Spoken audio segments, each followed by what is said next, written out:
Bismillahirrahmanirrahim. Assalamualaikum warahmatullahi wabarakatuh.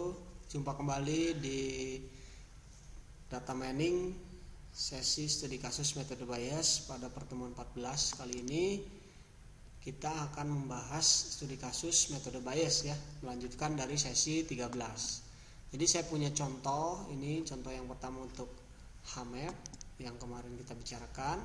Misalnya saya punya studi kasus sebagai berikut. Diketahui hasil survei yang dilakukan sebuah lembaga kesehatan menyatakan bahwa 30% penduduk di dunia menderita sakit paru-paru. Jadi 30% penduduk di dunia menderita sakit paru-paru.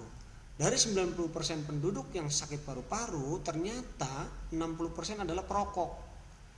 Jadi tadi 30% penduduk dunia itu menderita sakit paru-paru, 90%-nya dari 30% itu adalah penduduk yang sakit paru-paru. Nah, dari 90% itu ada 60% adalah perokok. Dan dari penduduk yang tidak menderita sakit paru-paru itu 20% perokok.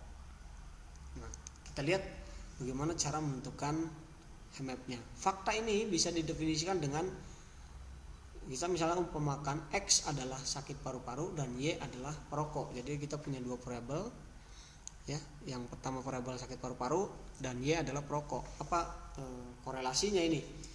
Apakah kalau sakit paru-paru itu sudah pasti merokok atau bukan ya? Nah, kita lihat di sini caranya. Nah, kalau kita tentukan probabilitas dari X, ini hasilnya adalah 0,9. Ini 0,9 itu dari ini, 90% ini. Jadi 90/100 ini 0,9. Ya, ini 0,9 adalah yang sakit paru-paru. Ya, berarti kan kalau dari 0,9 yang tidak sakit paru-paru adalah 0,1, kan harus 100% ini jumlahnya. Ya. Berarti ini lawan dari yang sakit paru-paru, ini yang bukan sakit paru-paru. Nah, jadi kalau kita hitung probabilitas Y di dalam X sama dengan 0,6. Kenapa 0,6? Tadi kan ini 90% itu adalah Y. Di dalam Y itu ada 60% X yang kita tadi perokok. Jadi sekitar 0,6 itu adalah 60% perokok.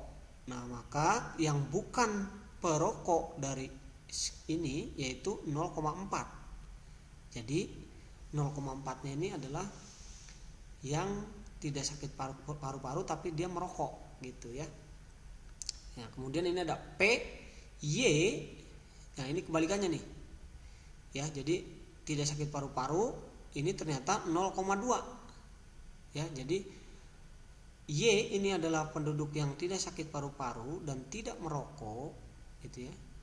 Adalah 0,8 ternyata. Dengan metode bias dapat dihitung sebagai berikut. P dari himpunan Y di dalam X, maka P dari X dikali PX. Jadi 0,6 dikali 0,9 ini ya. 0,6 dikali 0,9 sesuai dengan rumus hasilnya adalah 0,54. Ya. Kemudian yang kedua berarti adalah 0,02. Nah, bila diketahui seseorang merokok, maka dia menderita sakit paru-paru karena PYX lebih besar daripada PY negasi X lawannya ya. Jadi HAMEP diartikan mencari probabilitas terbesar dari semua instan pada atribut target atau semua kemungkinan keputusan. Pada persoalan keputusan adalah sakit paru-paru atau tidak tadi. Jadi karena ini nilainya lebih besar dari yang ini, jadi bisa disimpulkan yang menderita sakit paru-paru itu akibat dari merokok gitu. Kesimpulannya ya. Nah, ini contoh dari model studi kasus. Nah, ini ada contoh 2 HAMEP dari metode bias untuk data training. Jadi saya punya contoh data training sebagai berikut. Sama seperti tadi kasusnya ada 6 ya. Kemudian punya cuaca, temperatur, kecepatan angin dan berolahraga. Nah, kita akan tentukan berolahraga adalah variabel Y. Kemudian kita akan tentukan ya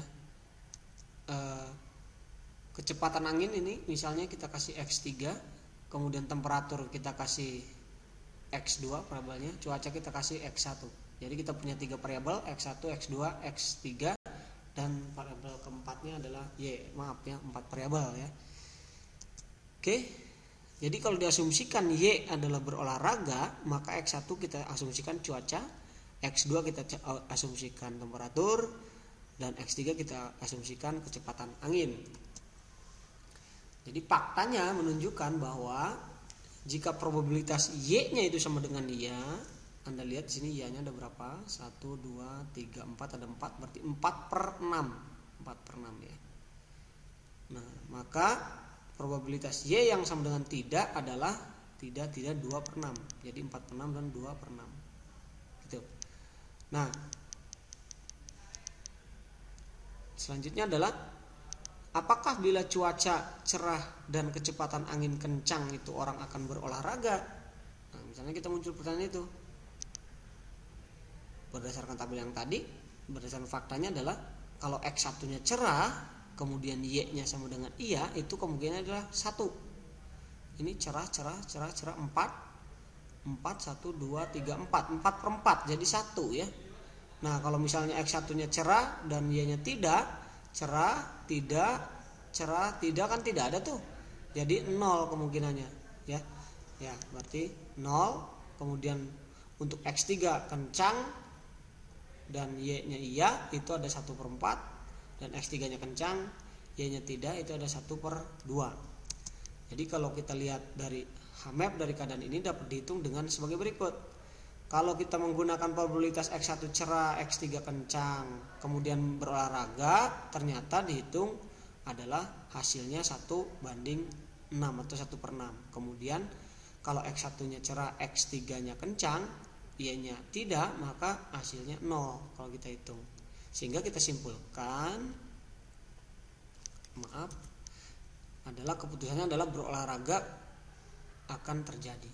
Jadi kalau kita lihat dari nilai ini adalah nilainya yang paling besar, ini nilainya kecil. Jadi ketika cuacanya cerah, kemudian anginnya kencang, itu pasti akan terjadi olahraga. Jadi keputusannya dari dua hal ini, maka kita akan menghasilkan ya ini ya, ya. Dan ini kan kalau ini yang tidak ya. Jadi keputusan akhirnya adalah berolahraga. Oke. Baik, cukup. Ini tugasnya untuk sesi 15. Silakan carilah contoh-contoh studi kasus algoritma data mining untuk melakukan pengolahan database. Kumpulkan dalam bentuk file laporan. Nah, catatannya adalah format laporannya silakan bebas. Yang penting ada biodata Anda. Kemudian makin banyak algoritma yang Anda temukan akan menambah nilai makin besar. Ya, dikumpulkan pada sesi 15. Sekaligus kita diskusi tentang apa-apa yang masih belum Anda pahami. Terima kasih. Bila taufiq wal hidayah. Wassalamualaikum warahmatullahi wabarakatuh.